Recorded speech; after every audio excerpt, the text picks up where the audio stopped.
மிக அதிகமான கடுமையான மழைனால நெல்லை மாநகராட்சி பாதிக்கப்பட்டிருக்கு. போய் பார்த்துருக்கிறேன். மக்கள்லாம் வந்து பாதுகாப்பாக இந்த மாதிரி மண்டபங்கள் தங்க வைக்கப்பட்டிருக்கிறாங்க. அவங்களுக்கு தேவையான உணவு, போர்வை, கழிவறை வசதிகள், சாப்பாடு வசதிகள் அதெல்லாம் செஞ்சு கொடுக்கப்பட்டிருக்கு. இப்போதைக்கு பாதுகாப்பாக இருக்காங்க. சில இடங்களில் உள்ளர மக்கள் வந்து தண்ணியிலேருந்து வெளில வர முடியாமல் இருக்காங்க. அங்கே படகு வச்சு அவங்களுக்கு தேவையான உணவு எல்லாம் கொடுக்கப்பட்டிருக்கு. பாதுகாப்பாக இருக்காங்க. இல்லை எல்லாருமே களத்தில் இருக்காங்க. அமைச்சர்கள்லாம் களத்தில் இருக்காங்க, அரசு அதிகாரிகள் களத்தில் இருக்காங்க, மக்கள் பணியாளர்கள் களத்தில் இருக்காங்க. எல்லாரும் களத்தில் இருக்காங்க. மழை மிக அதிகமாக இருக்கு. ஓரளவுக்கு இன்னைக்கு கொஞ்சம் கம்மியாயிருக்கு. வெள்ளம் கொஞ்சம் வடிஞ்சிருக்கு. தொடர்ந்து இங்க ஆய்வு பணிகள் மேற்கொள்றோம். எல்லாருமே களத்தில் இருந்து மக்களோட இருக்கும். எந்த இடம் சொல்றீங்கன்னா?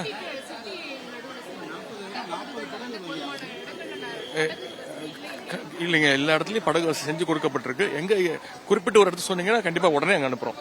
எந்த இடம்? இல்ல, இப்ப அங்கதான் வரேன். ஏற்கனவே மூணு படகு உள்ளர இருக்கு. ஒரு 2 படகு வெளில ரிசர்வ்ல வச்சிருக்காங்க. படகு இருக்குமாங்க. கண்டிப்பா.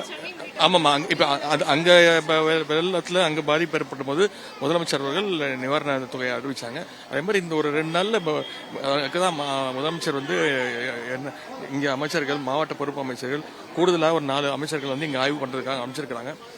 ஆய்வு செஞ்சுட்டு முதலமைச்சருக்கு அறிக்கை கொடுக்குறோம். கண்டிப்பா ஒரு 2-3 நாட்கள்ல முதலமைச்சர் அவர்கள் நிவாரண தொகையை அறிவிப்பாங்க.